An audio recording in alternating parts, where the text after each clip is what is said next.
notre instant Limoud du jeudi après-midi. Bonjour monsieur le grand rabbin Bruno Fison. Bonjour. Vous êtes le grand rabbin de Metz et de la Moselle, conseiller du grand rabbin de France et du président du consistoire central pour les questions d'abattage. Et vous vous intéressez cet après-midi à la manière dont la halakha, le droit juif, se positionne par rapport à Noël.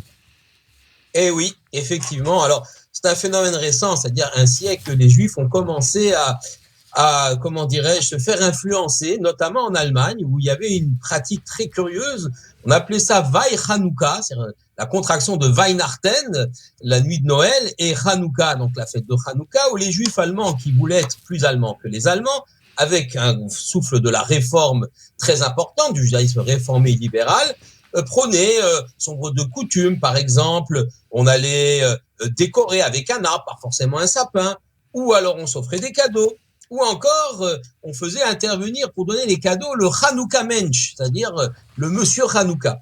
D'accord. Et cette coutume s'est exportée aux États-Unis, oui, et on parle là-bas du Hanouka Bush, c'est-à-dire d'un buisson, d'un arbre de Hanouka. Alors, comment se sont positionnés nos maîtres par rapport à cela ? Évidemment, tout de suite, ils nous ont mis en garde sur l'interdiction de telles pratiques. Ça relèverait d'ailleurs de pratiques liées au Avodah Zara, c'est-à-dire une sorte d'imitation de culte idolâtre.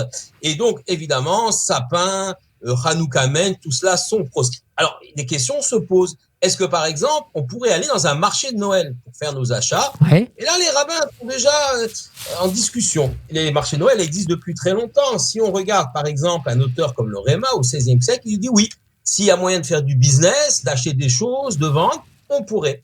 Alors que le Gaon de Vilna, au XVIIIe siècle, lui, nous met en garde, disant non, absolument pas. Il faut éviter ces lieux-là. Ce sont des lieux où on risque de se faire influencer ou de donner de l'importance à la fête de Noël. Et donc, dans ces cas-là, il ne faut pas y aller. D'ailleurs, le Gaon de Vilna interdisait même la mise en place d'arbres durant la fête de Shavuot dans les synagogues et chez soi, puisque c'est une coutume juive cette fois-ci, parce que ça ressemble trop au sapin de Noël. Dernière chose intéressante, peut-on étudier le soir de Noël ? Et là, il y a une discussion très intéressante. Alors, cette discussion, elle est née d'un verset dans les Lamentations de Jérémie. On nous dit « Yashav Badad Veidom qui natalalav ». Elle s'est assise, le peuple d'Israël s'est assis silencieux car cela lui a été imposé, le malheur lui a été imposé.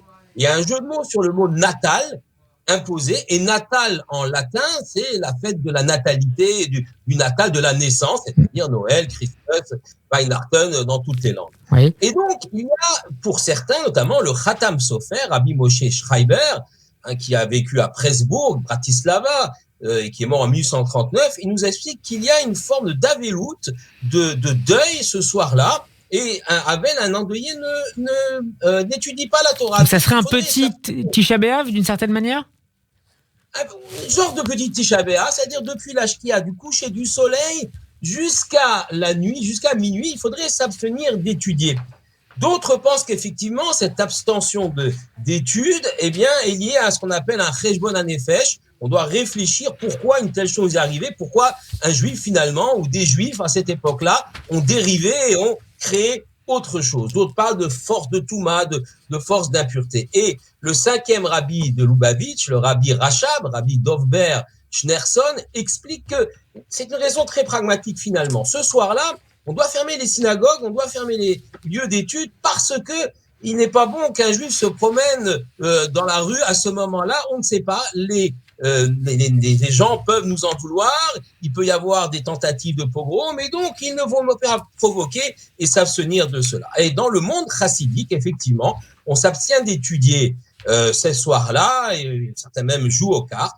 Par contre, dans le monde séfarade, et on le comprend, le Rav Yosef l'a d'ailleurs bien expliqué, ou dans le monde des juifs lituaniens, donc les tenants des grandes yeshivot lituaniennes, absolument pas. Il faut continuer comme si de rien n'était, étudier, marquer son indifférence et ne certainement pas s'arrêter. D'autant que ça tombe cette année le soir de Shabbat.